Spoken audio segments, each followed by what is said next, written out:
Jadi kalau misalkan peringkat 3x3 nomor 1 Serbia, makanya Iya. si timnas Indonesia latihannya ke Serbia. Setuju. Dusan Bulut tuh. Gawat. Ya, Nikola Jokic dari mana bro? Serbia. Serbia bro. Yang hari ini negaranya sedang demo. Iya, karena pemerintah korupsi. Betul. Nah, ngomong-ngomong soal korupsi. Nah. Kata sesuai janji. Oke. Menurut lo pemerintahan sekarang beberapa bulan pertama gimana menurut lo? Berarti 100 hari kerja hitungannya ya? Iya. Enggak, sebenarnya kalau 100 hari kerja sih banyak. Wah ini sudah mulai serius. Udah mulai serius ini. Iya dong. Oh gitu ternyata ya. Pemerintah itu mengharapkan generasi-generasi yang ngomong seperti itu. Justru ya? Justru itu. Supaya apa? Supaya kalau lu nggak melek politik, keputusan apapun pemerintah, lu iya aja kan? Dibego-begoin lu mau, rapat diam-diam di Hotel Fairmont lu mau. Sementara kalau demokrasi, negara kita kan demokrasi, itu ngikutin maunya rakyat. Jadi kalau RUU TNI itu disahkan, udah bersimpangan sama demokrasi sebenarnya gitu. Gitu bro, aduh jalanlah.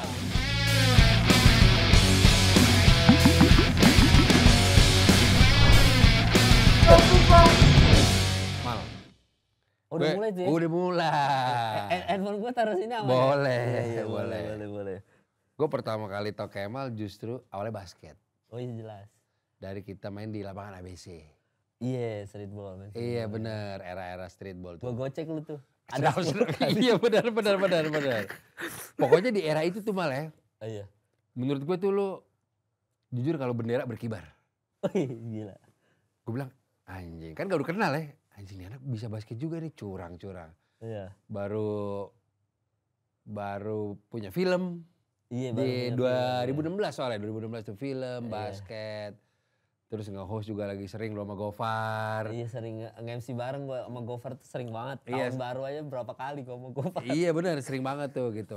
Iya. Sampai masuk era sneakers. Oh iya bener. Era sneakers sampai lo bikin jajan sneakers. Jajan sepatu. Oh iya, jajan sepatu. Iya bener. Nah, terus bersamaan tuh lahir Jakarta Sneakers Day, lahir USS gitu. Iya.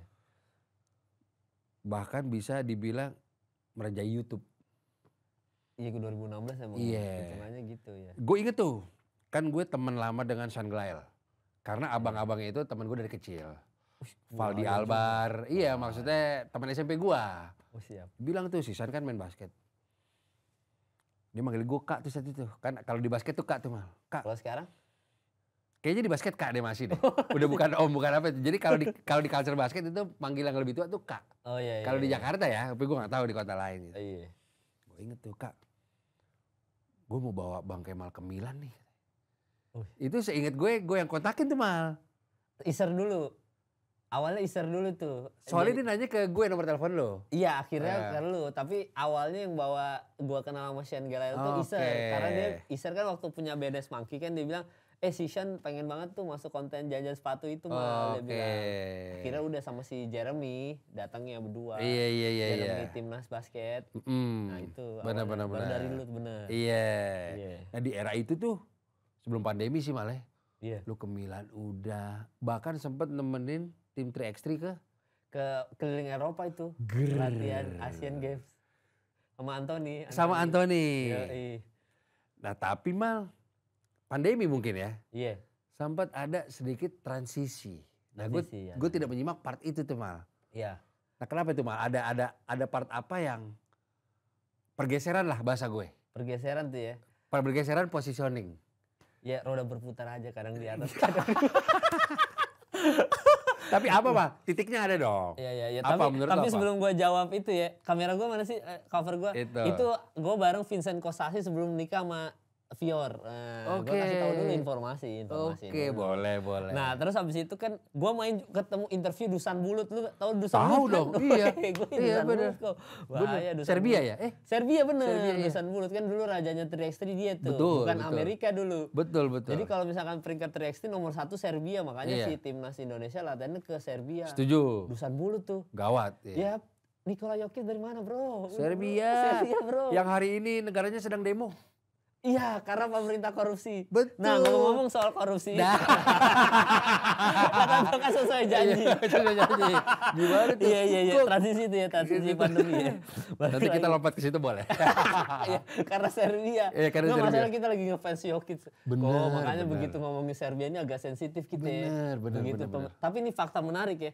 Serbia itu, jadi waktu gue keliling Eropa itu kok, sebelum kita bahas transisi pandemi tadi ya, soalnya ada pembahasan menarik juga tuh. Iya. Kan itu gue keliling Polandia, Jerman, Belanda, terus gue lupa mana lagi gitu, akhirnya Serbia.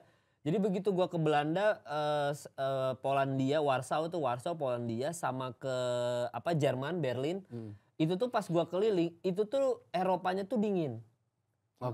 Udaranya dingin. Begitu gue ke Serbia, panas kayak Jakarta, gue nggak ngerti kenapa. Mungkin kalau yang nonton lebih paham bisa jelasin ya. Cuma apakah posisi Eropanya beda gitu ya. Cuma begitu Serbia itu panas banget kok. Gue bilang. Jadi pas gue itu kan pindah-pindah kota beberapa waktu doang gitu, nggak lama, kayak di Polandia cuma berapa hari. Gue sampai nobar Piala Dunia di lapangan Polandia. Nobar Piala Dunia tuh ingat banget gue sama Anthony berdua di taman gitu, digelar kursi-kursi banyak gitu, pakai layar tancap gitu, nobar. Kan waktu itu masuk si Polandia Lewandowski kan. Oh 2018 ini? Iya 2018 Lewandowski tuh pokoknya gue ingat banget. Itu tuh pakai jaket tebel, dingin banget soalnya. Begitu gua sampai Serbia sama anak-anak timnas, salah kostum. Karena tadinya style kita dingin, sampai sana ganti celana pendek semua. Saking panasnya kok, kayak Jakarta aja gitu. Nah pas di Serbia udah, abis itu latihan apa segala macam lah, itulah pokoknya intinya cuma gitu, masalah cuaca aja. Nah masih menjadi misteri buat lu? Menjadi misteri, apa posisi Eropanya apa? Gue soalnya kalau soal teritori agak tolol gue. Eropa Timur sih. Kayaknya ya mungkin Serbia, cuma kenapa drastis gitu ya? Drastis karena itu gue ingat banget. Ada di vlog gue tuh, kalau lihat vlog gue ganti celana pendek gitu. Nah balik lagi ke soal siapa namanya. Oh ya gue juga sempat ke Lituania itu juga sama. Gawat. Lituania gue lupa kotanya apa namanya ya. Luka Doncic itu? Iya, sepi kok. Bener-bener gue nggak ada, gue bisa ngobrol tiktokan di tengah jalan. Gue lupa kotanya apa waktu itu Lituania itu ya, tapi beneran sepi. Gue sama anak-anak timnas tuh kayak ini kota nggak ada kehidupan apa ya? Ibu kotanya apa ya? Iya gue lupa pokoknya. Rempoa. Bukan. Ya pokoknya gue ada satu kota di Lituania, bukan ibu kotanya tapi ya. Itu sepinya nggak karu-karuan kok. Kayak gue bilang, gue sampai ada di video gue tuh di vlog gue sama di Instagram gue sampai ini nggak ada orang bro. Nggak ada orang, gue inget banget tuh. Sampai ngonten gue di tengah jalan. Sepi banget, tapi melahirkan Luka Doncic. Bener. Itu dia Lituania. Jadi lu 2 minggu di Eropa ya? Lumayan cukup lama ya, ada seminggu apa 2 minggu lebih lah gitu. Nah balik lagi soal pandemi. Nah ini dia nih. Soal pandemi, tadi kan pandemi juga, tadi kan Lituania kota sepi, pandemi sepi job gitu bridgingnya. Ya, jadi pandemi itu sebenarnya transisi, nggak ada transisi apa-apa sih. Cuma kan gue kan sebelumnya jobnya tuh job yang berangkat ke luar negeri. Jobnya selalu begitu kan. Betul. Gue sampai cabut dari siaran radio Gen FM tuh karena bayangin gue selama setahun ada 2-3 kali berangkat ke luar negeri tuh NBA. Bener sih. Iya, jadi gue sampai bingung ngatur jadwal siaran. Sedap. Sampai dipecat gue. Itu dipecat tuh malah? Ya sebenarnya hampir dipecat. Gue mengundurkan diri. Tapi emang pas gue ngobrol sama atasannya tuh emang itu mau dipecat juga. Tapi gue posisinya gue mengundurkan diri. Pada akhirnya? Iya, tapi ya dibilang oh pas banget emang mau dipecat juga. Dia bilang gitu. Iya benar. Nah jadi karena gue nggak bisa ngatur jadwal. Gue siaran sore kan. Siaran sore itu jamnya macet. Terus gue sering, pokoknya gue keluar negeri tuh 2-3 kali. Dan gue tuh sudah sempat ngomong kalau gue tuh banyak kerjaan keluar negeri, aman gak nih siaran radio? Dia bilang bisa kondisikan. Cuma masalahnya akhirnya menimbulkan kecemburuan juga sama penyiar lain. Maksudnya izinnya mereka terbatas kan. Kok gue spesial banget. Mana bisa seminggu soalnya ya? Iya kan luar negeri gak mungkin cuma 2 hari. Iya kalau ke Bekasi hitungannya luar negeri sih 2 hari. 2 hari masih bisa. Tapi memang banyak keluar negeri lah di tahun itu. Makanya begitu pandemi transisi aja karena kita nggak bisa berangkat. Gue masih tetap siaran NBA tapi via Zoom kan. Jadi waktu itu zaman bubble iya 2020. Lu ingat di waktu bubble ada kayak Megatron besar di bubble menampilkan muka-muka orang yang lagi nonton via Zoom. Oh, ada lu itu ya? Itu ada gua Salah satunya gue perwakilan Indonesia. Salah satunya gue sama Andovi apa sama Mas Ogi Fantinus tuh. Iya. Sebelum masuk penjara tuh apa Ogi Fantinus. Sebelum masuk penjara di garis bawah lagi.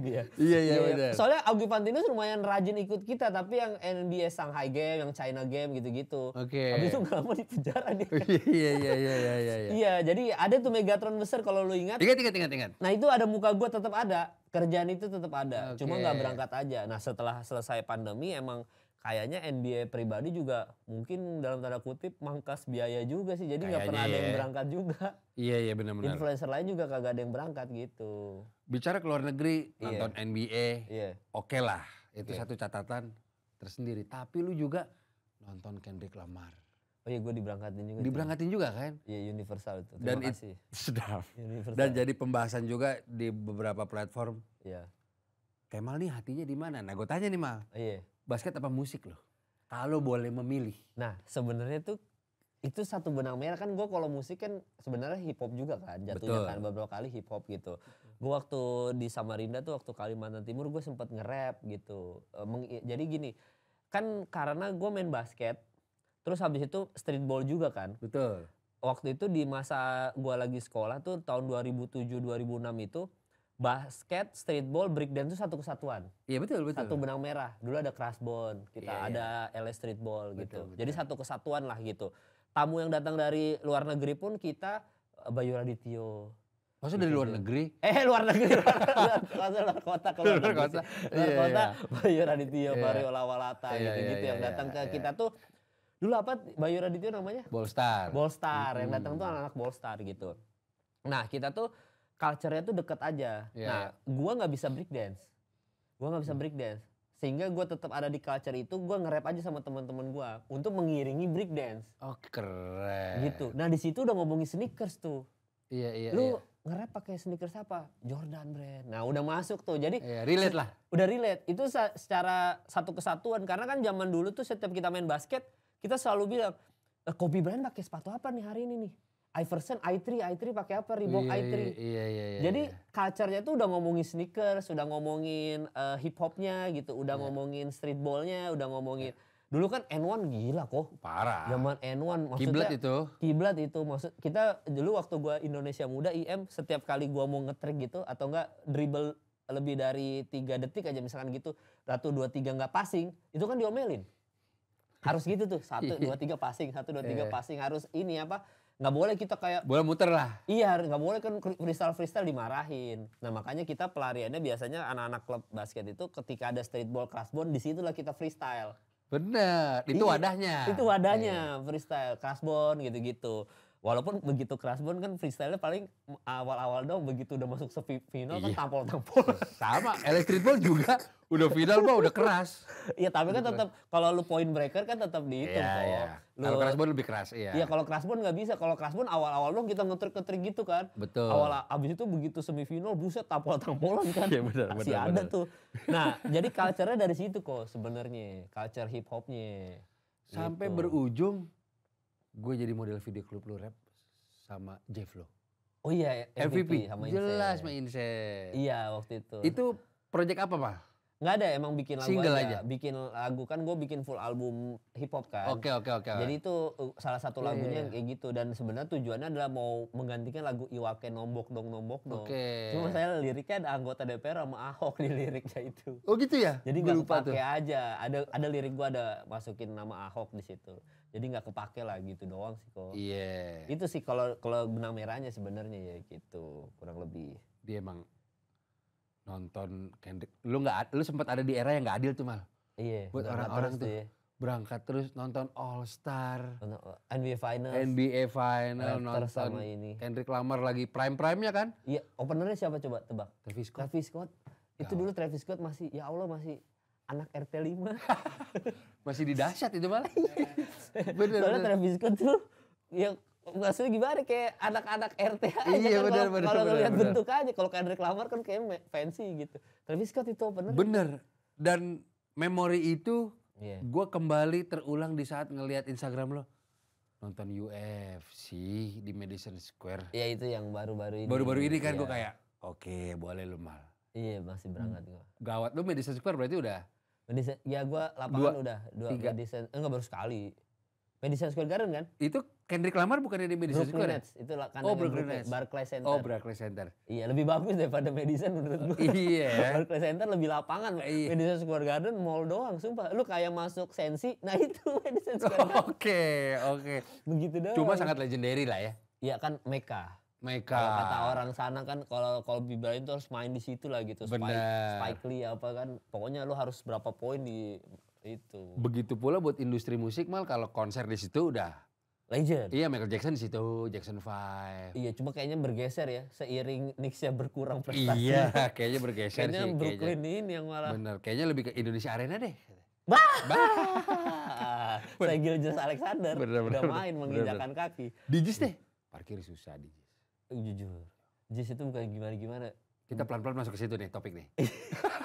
Tapi JIS emang aneh sih, bukan gimana-gimana. Emang jangan nonton konser di JIS. Ada sepupu gua, ada ipar gua, dia rela-rela nonton Maroon 5 di Malaysia karena nggak mau nonton di JIS. Oh gitu? Ya bini gua sampai mau pingsan nonton Bruno Mars. Parkir jauh, parkir jauh harus naik Gojek gitu ya? Iya, sama ya itu terus aksesnya juga di dalam lapangan. Sama yang waktu itu gue lupa nonton Bruno Mars bayar 8 juta apa kehalang tiang. Oh iya, ada di TikTok. Ada viral tuh. Aneh. Bener. Iya aneh. Nah balik lagi Kemal yang gue kenal nih. Iya. Juga suka vokal soal politik. Oh siap. Gue merhatiin ada akun Negeriku Lucu tuh Mal.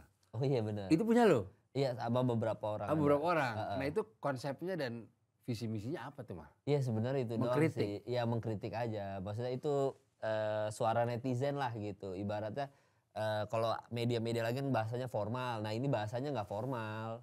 Jadi gue biasanya kalau sama teman-teman gue mengatasnamakan ini suara hati netizen. Sedap. Kayak gitu aja. Dia emang cepet tuh. Iya gue kalau kayak gitu-gitu masih bisa tuh. Sama temen gue nggak tahu gue kurang bergaul atau tidak ya. Iya. Status Twitternya ditaruh di feed. Itu orang pertama gue liat tuh. Oh iya ya, teks tuh bisa jadi feed tuh. Itu lo udah ngelakuin udah lama tuh. Iya kan? Iya. Oh iya juga ya. Jadi nggak harus melulu visual gitu. Iya bisa teks doang. Bisa teks maksudnya message-nya juga nggak kalah seru. Iya lebih ke situ bisa deh, gitu. Iya itu gitu. Negeriku Lucu kayak gitu sih konsepnya sih. Nah Mal, topik berikut. Lupakan basket, lupakan konten. Negeriku Lucu nih. Oh iya masuk situ ya. Gue melihat pemerintahan Prabowo, bridgingnya udah ke situ tuh. Itu berat juga tuh. Dengan korupsi Pertamina di Kuak. Oh iya. Dan lain-lain. Iya. Harvey Muiz. Iya. Segala macem. Iya. Gue so far begini gue. Oke nih Prabowo nih so far. Jujur. Sebagai orang awam. Membongkar korupsi. Iya, paling tidak tuh Pertamina kan mungkin sebuah hal yang tabu di era sebelumnya segala macam. Tapi so far gue bisa oke nih Prabowo. Oke. Menurut lo pemerintahan sekarang beberapa bulan pertama gimana menurut lo? Berarti 100 hari kerja hitungannya ya? Iya. Enggak sebenarnya kalau 100 hari kerja sih banyak. Wah ini sudah mulai serius. Udah mulai serius ini. Iya dong. Oh gitu ternyata ya. Gue kira masih ngomongin basket nih tadi kita nih. Itu dong basket kita aja itu. Oke. Ini gue sekali lagi gue selalu berkomentar ini bukan orang yang mengerti banget politik ya. Gue selalu garis bawahi itu kok setiap kali ditanya soal ini. Gue rakyat aja sebenarnya, rakyat yang melihat berita-berita yang berseliweran gitu. Kalau ngomongin 100 kerja Pak Prabowo ya sebenarnya kontroversi juga bisa dibilang karena banyak hal yang kayak di 100 hari kerja ini keputusan-keputusan yang cukup kontroversial juga gitu. Ya. Termasuk yang keputusan gas LPG atau apapun itu. Ya kalau di urusan korupsi sih itu about time aja sih. Kayaknya pasti kebongkar lah. Itu pasti kebongkar kalau soal korupsi ya. Karena kan itu mungkin jejak-jejak dari petinggi-petinggi yang lama gitu. Cuma memang selama 100 hari kerja soal efisiensi budget, efisiensi dana, pemotongan itu tuh dialokasikan untuk makan bergizi gratis kan. Yang dimana itu cukup kontroversi menurut gua gitu. Kenapa pendidikan dipotong untuk makan siang gratis? Ini kan kayak ibaratnya sekali lagi nih ngomong gue ya, maksudnya ini opini gue ya. Ini tuh kayak lu yang apa ya kayak kalau misalkan lu jangan pinter-pinter amat dah jadi rakyat deh gitu. Ini kasarnya ya, maksudnya analoginya aja ya. Supaya bisa dalam tanda kutip dibego-begoin gitu sama pemerintah. pemerintah itu mengharapkan orang yang ngomong gini kok. Kayak, gue nggak usah melek politik lah, gue nggak usah nyoblos siapa-siapa. Toh hidup, toh siapapun presidennya, gue tetap kerja-kerja aja, gue tetap mencari uang sendiri, nggak berpengaruh untuk hidup gue. Nah, pemerintah itu mengharapkan generasi-generasi yang ngomong seperti itu. Justru ya? Justru itu. Supaya apa? Supaya kalau lu nggak melek politik, keputusan apapun pemerintah, lu iya aja kan. Dibego-begoin lu mau. Rapat diam-diam di Hotel Fairmont lu mau. Tiba-tiba sah aja. Iya tiba-tiba sah aja. Iya, maksudnya hari libur rapat diam-diam Hotel Fairmont. Dia bilang, oh ternyata RUU yang ada di rapat sama yang viral beda. Oh netizen kena prank. Bisa kita dibegituin tuh. Iya. Nggak maksud gue, maksudnya bisa loh nyapunya kayak gitu. Maksudnya nyapunya sekotor itu. Buzzer-buzzernya nih nyapunya sekotor itu. Karena rakyat Indonesia itu, lu gak usah pintar-pintar. Kalau lu pintar, kita gak bisa bikin RUU diam-diam. Iya. Gitu makanya. Dan kayaknya works ya.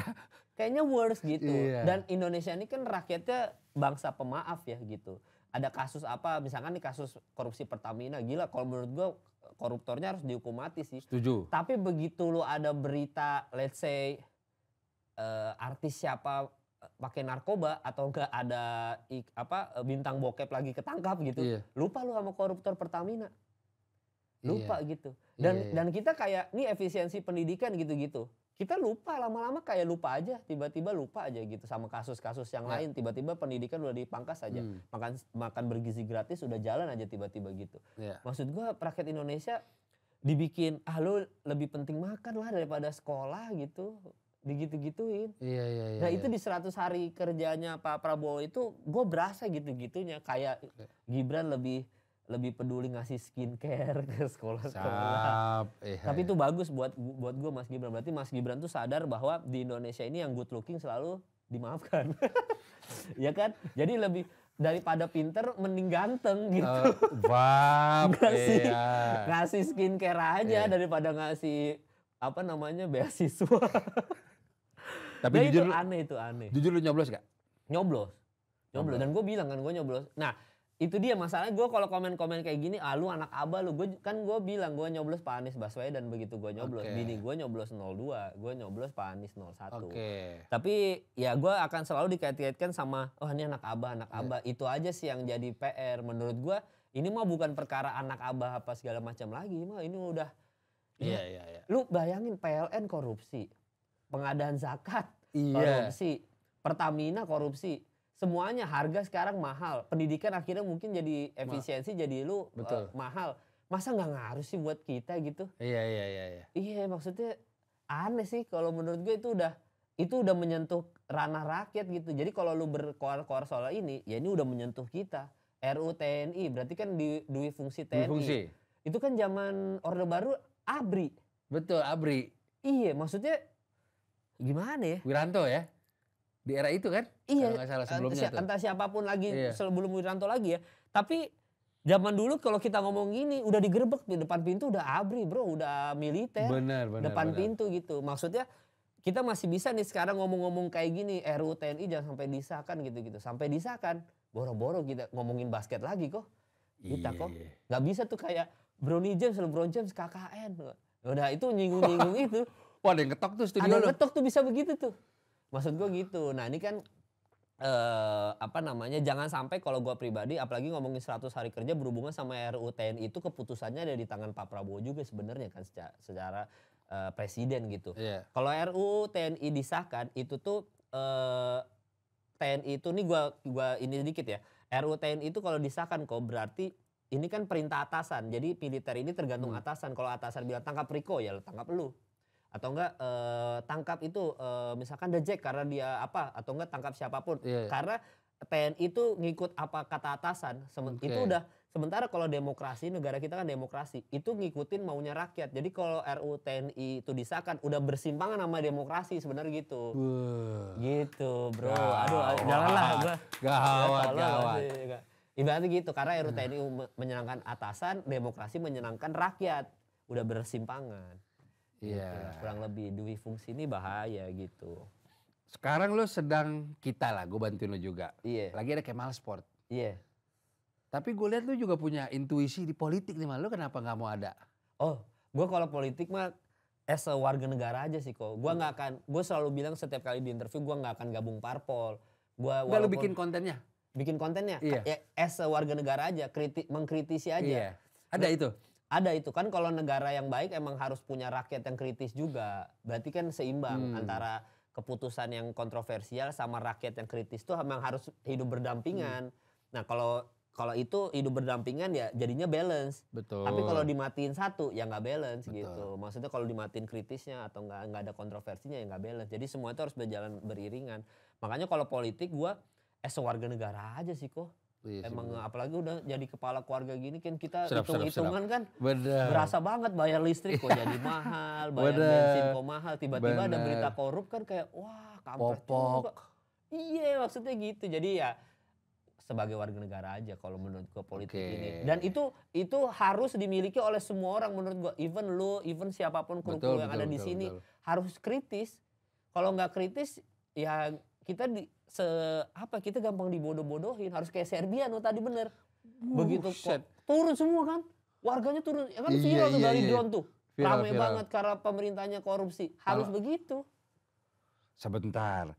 Harus begitu, harus demo gitu. Iya kalau misalkan ada yang salah ya harus turun ke jalan emang.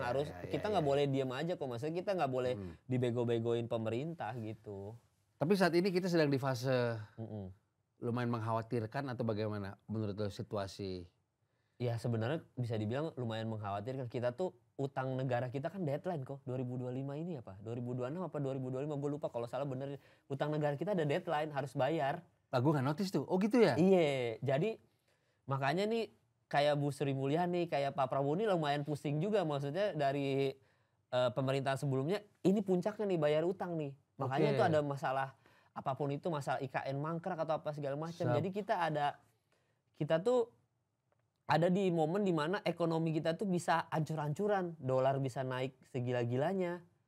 Itu. Iya jadi semua saham bisa turun, maksudnya ibaratnya IHSG istilahnya tuh. IHSG yang kayak gitu-gitunya tuh lagi mau hancur-hancuran kok. Tapi ya serem juga ya? Iya kalau itu terjadi ya kayak krisis moneter waktu 97 98. 98 iya. Yang hancur-hancuran aja kita rupiah dolar makin gila. Iya harga semrawutan apa segala macam gitu.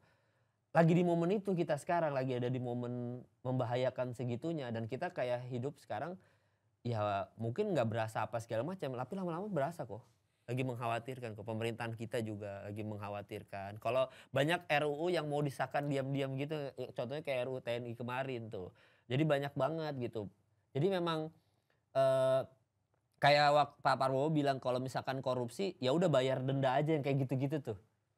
Berarti kan gue baca tuh. Iya. Berarti memaklumi jadinya. Iya, jadinya kayak gitu. Bayar denda aja sesuai dengan habis itu bisa keluar. Nah, yang kayak gini-gini nih kok mengkhawatirkan. Kalau part itu gue setuju, iya. Iya, mengkhawatirkan secara nggak langsung. Nanti ke depannya kita akan kalau ngelihat dari gelagat sekarang kita akan kembali ke Orde Baru lagi sih pelan-pelan. Akan balik lagi ke situ. Waduh, serem juga ya. Iya, awalnya dari RUU TNI itu secara nggak sadar. Nah, kalau gue nggak tahu kalau lu kan hidup di era Orde Baru juga Pak Soeharto juga kan. Betul. Kita kalau ngomong gini kalau kita hidup di era Orde Baru lagi, kita ngomong gini kok udah ada sniper kok dari Petrus kok. Betul. Petrus itu kan bukan ngebunuh preman-preman doang, tapi ngebunuh orang-orang yang kritis terus menghilangkan mereka kan. Iya. Sehingga kita takut ngobrol soal politik kan. Betul. Jadi kita tuh apalagi kalau lu punya bisnis atau kangki atau apa, ya nggak bisa kalau lu nggak afiliasi sama Pak Prabowo. Iya. Sekarang kelihatan kan? Iya. Siapapun yang mau afiliasi sama Pak Prabowo, bisnisnya ya ada nama-nama lah, entah staf sus kita atau siapa segala macam. Tapi udah mulai ngarahnya ke situ kan? Iya. Maksudnya kita viral yang staf sus kemarin yang ngomong-ngomong soal bergabung sama kabinet tapi nggak ngambil gaji, beberapa nama besar kita lihat rese yang paling terkenal Raffi Ahmad deh misalkan kita ngomong bergabung. Itu kan demi bisnis. Nah Orde Baru kan begitu kok. Jadi kalau lu punya bisnis, lu nggak akan naik gimana-gimana kecuali lu temenan sama circle-nya Pak Soeharto. Nah sekarang sudah mengarah ke situ tuh. Lu temenan dulu sama Pak Prabowo nih sama circle gua, ikut gerombolan gua dulu, baru bisnis lu sukses. Tapi kalau kayak gitu, kalau gua nih, karena ini bulan Ramadan, nggak tahu ditayangnya setelah Ramadan atau enggak ya. Iya. Kembali lagi, lu nggak apa-apa ikut gembong situ. Tapi kalau menurut lu ini circle udah dalam tanda kutip, sekali lagi nih gua yang ngomong dalam tanda kutip, itu uang Arab semua kan jadi nggak berkah kok. Itu doang. Udah berat gitu sih kalau doang. konteks ke situ berat jujur. Iya kalau itu opini gue sekali lagi itu opini gue. Soalnya itu ngomongin soal korupsi apa segala macam. Gue menganggap uang yang ada di pemerintahan ini kayak kalau gue pikiran gue ini uang haram semua nih kayaknya nih. Nggak dikelola dengan baik nih kayaknya gitu. Oke. Walaupun pas ini tayang mungkin didebat sama anak pejabat. Berarti gue makan uang haram dong misal gitu. Tapi ini opini gue. Based on kasus-kasus yang ada yang udah terlihat di media sekarang. Gitu. Makanya gue pribadi gue tidak mau itu terjadi gitu. Dan gue juga nggak munafik. Gue masih terima kadang-kadang job pemerintahan, job politik, job dari parpol apa segala macam. Tapi yang sesuai dengan hati nurani gue kok. Yang menurut gue kayak waktu itu gue pernah dapat kerjaan roasting. Boleh nggak gue ngerosting beliau pilpres ya. Waktu itu ngerosting beliau tapi gue ngomongin kejelekan beliau dulu baru gue bagus-bagusin. Gak boleh harus ngomong yang bagus-bagus aja. Ya nggak gue terima. Ya bukan roasting namanya dong. Iya makanya. Nah gue ngambil job juga kayak gitu. Maksud gue based on sesuai hati gue dulu aja gitu loh. Kalau ngerosting pemerintah atau polisi kan masih enak-enak aja kan. Sering kan anak-anak stand up juga dapat kerjaan begitu. Iya gitu sih kok. Bener. Wah dia kritis banget sih. Soal politik. Ini part yang kita baru ngobrol deep soal politik dari sekian lama kita berteman baru ini nih. Baru ini ya. Lu ternyata ya kayak dwi fungsi TNI apa lu emang baca juga malah. Ya ngikutin aja. Tiap hari ya. Iya lumayan ngikutin aja lah. Nggak yang dalam banget juga enggak. Tapi ngikutin aja kan dari Twitter apalagi kan. Bersiluaran lah. Nanti ada follower lu pas nonton gini. Wah kata Bang Kemal. Korupsi gak boleh nih. Gue sabung ayam aja deh. Itu jangankan netizen. Orang sini aja mau sabung ayam nih krunya. Jai lu ya Jai. Ada tuh mau sabung ayam. Gak boleh gitu. Jai. Gak boleh sabung ayam dosa. Gitu. Gak boleh. Katanya bilang gak apa-apa dosa bang. Ntar kan bisa tobat. Parah dia. Iya. Umur gak ada yang tahu Jai. Iya mati gak ada yang tahu loh. Dipanggilnya sebelum tobat lu. Lu gak selok biji nangka. Iya. Pas buka puasa kagak tahu gitu. Gitu. Bener. Gitu kalau soal politik sih begitu. Ya kurang lebih begitu doang. Iya. Ya gue sih yang gue suka dari Kemal. Termasuk salah satu temen gue yang apa aja tahu sport, musik dan lain-lain sampai punya si Negeriku Lucu ini kan. Iya. Tapi karena ada gue aja nih, coba Mal diceritakan kayaknya ini menjadi yang pertama deh. Kemal Sport tuh apa? Iya sebenarnya Kemal Sport itu gue itu pengen, gue di luar negeri tuh ada namanya Bill Simmons. Bill Simmons tuh ya dia juga satu orang podcast tapi ngomongin semua hal ya kan. Terus ada David Portnoy, Barstool Sport, satu orang tapi bikin Barstool Sport ngomongin semua olahraga. Bener role model gue itu doang. Gue pengen, cuma sejauh ini emang gue tetap Kemal Sport isinya adalah yang gue knowledge-nya gue tahu aja. Maksudnya gue nonton juga. Kayak MLB gue nggak bikin karena gue belum ngikutin banget gitu. F1 gue sempat ngikutin tapi kan kita berhenti di era Michael Schumacher bener. Sama Kimi Räikkönen. Iya. Habis itu kita nggak ngikutin lagi. MotoGP juga berhenti di Valentino Rossi kan kita kan. Iya.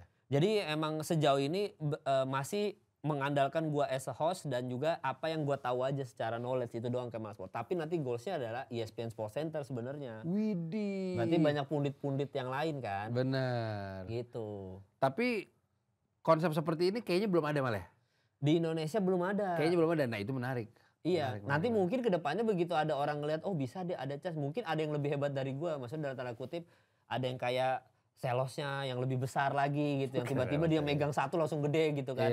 Mungkin ada gitu, tapi memang banyaknya podcaster di Indonesia karena saking banyaknya kan kita harus nyari pembeda itu doang kok. Supaya lu masuknya ke radar yang diomongin. Kalau lu main di kolam yang besar kayak main di kolam Bang Denny Sumargo atau tadi ngomongin status Deddy Corbuzier, status kan dia kan. Dan ngomongin soal apa namanya Raditya Dika, ini kan nama-nama besar yang kita nggak bisa nyaingin sampai kapanpun. Nggak bisa kita saingin, sulit gitu. Nah sehingga yang kecil-kecil ini yang di bawah-bawahnya nama ini kan harus gimana supaya stand out dan netizen tetap dengerin kita. Berarti kan kita harus bikin konten yang berbeda sedikit gitu. Makanya gue bikin Kemal Sport. Jadi sehingga gue podcaster tapi gue ngasih lihat bahwa gue punya banyak knowledge yang gue tahu kayak NFL, NBA. Walaupun tetap podcast yang begini tetap ada. Tapi setidaknya gue ngasih lihat ini gue, persona gue bahwa gue tahu politik sedikit, gue tahu musik sedikit gitu. Jadi gue ngasih lihat ke netizen bahwa gue tahu semua knowledge ini gitu doang. Supaya nanti stand out sendiri di antara orang-orang ini gitu kok. Harus nyari pembedanya sih. Iya. Karena justru itu bagus ya. Yang niche itu malah. Iya malah bagus karena. Unique selling point-nya di situ. Karena ini ilmu lagi nih gue kasih tahu. Sedap. Aja nih ya buat yang nonton nih, buat abang-abang nih sini nih ya. Ini gue kasih tahu aja. Sebenarnya gue dapetnya dari sales Jovi juga sih sebenarnya ilmu, tapi gue bagi. Kenapa niche kita tuh harus main di pasar niche supaya lebih gampang terkenalnya, lebih gampang naik followersnya. Karena itu kalau analoginya adalah kertas, konten yang kolamnya banyak itu kertas yang lebih tebel. Karena kan lu viewersnya duitnya lebih banyak, viewersnya lebih banyak kan. Karena mainnya di kolam yang besar, Raditya Dika, Denny Sumargo, Deddy Corbuzier. Kan berarti tebel kertasnya. Sementara yang niche kan viewersnya kecil, uangnya juga kecil. Berarti kertas satu doang. Tapi kalau kita ambil pensil atau cutter, yang gampang dijebol kan yang kertas yang tipis. Sehingga lu masuk di situ. Yang tebel kan kayak wah lu harus pelan-pelan dari permukaan atas dulu, tengah, baru ke bawah gitu kan. Jadi perjalanannya lebih panjang. Jadi kalau lu mau bikin konten yang langsung stand out di antara banyak podcaster yang bermain di kolam besar, lu harus main di niche market. Karena nembusnya gampang. Jadi misalkan lu main di UFC, lu akan jadi pemain UFC doang. Sehingga lu megang pasarnya UFC. Gitu dulu. Nanti kalau lu udah dikenal as podcaster UFC, lu udah punya masa, lu bikin yang kolam besar tadi nggak apa-apa. Tapi lu udah persona UFC-nya udah lu bawa. Denny Sumargo, kan dari one on one basket dulu kok. Iya betul. Pebasket sombong dulu, Berarti kan dia main di niche dulu.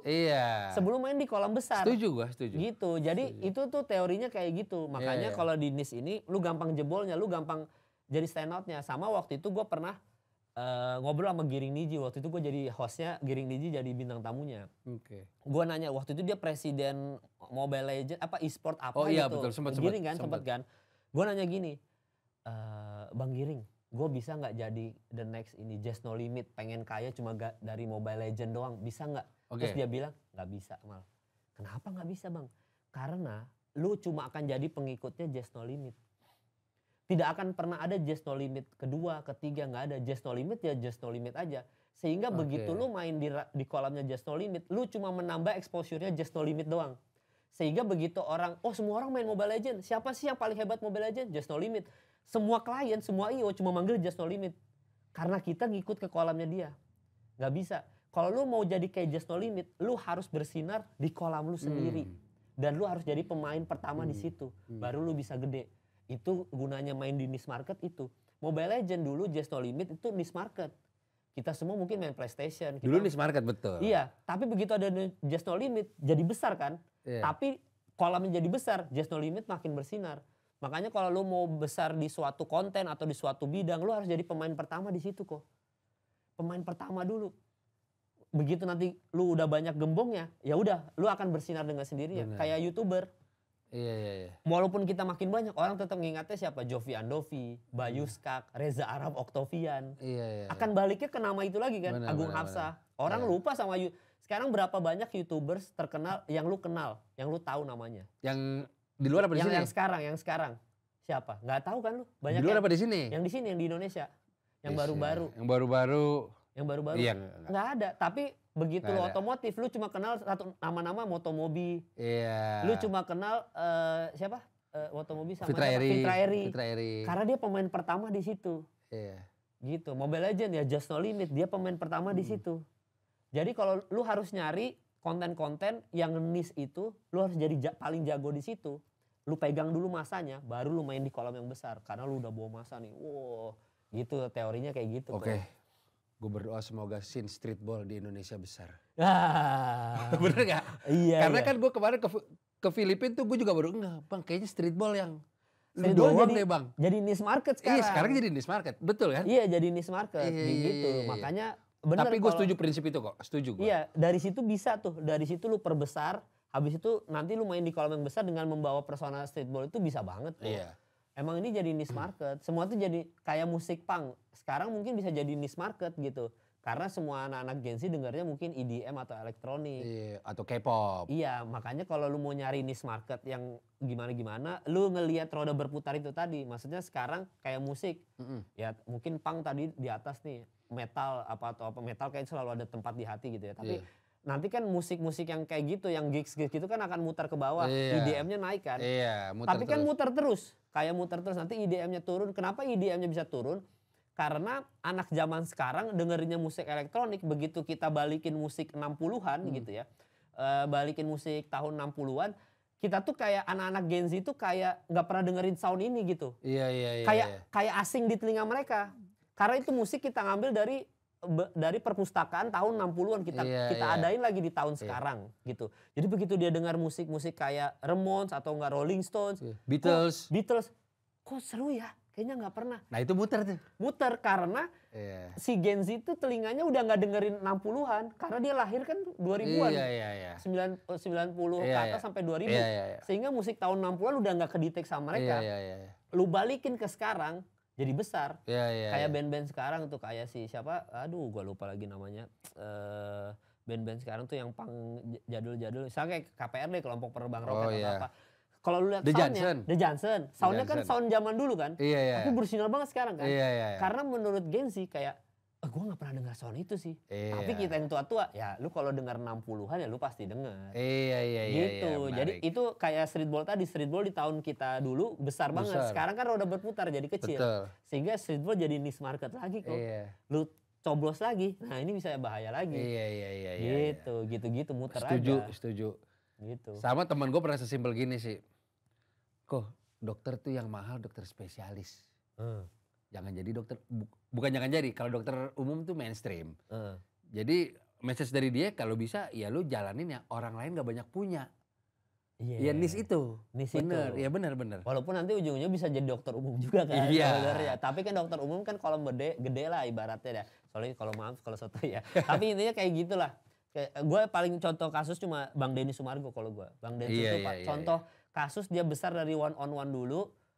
Baru akhirnya dia masuk ke ranah podcast, dia bisa main di kolam yang besar tapi dia udah punya persona itu kan. Itu salah satu contoh tuh.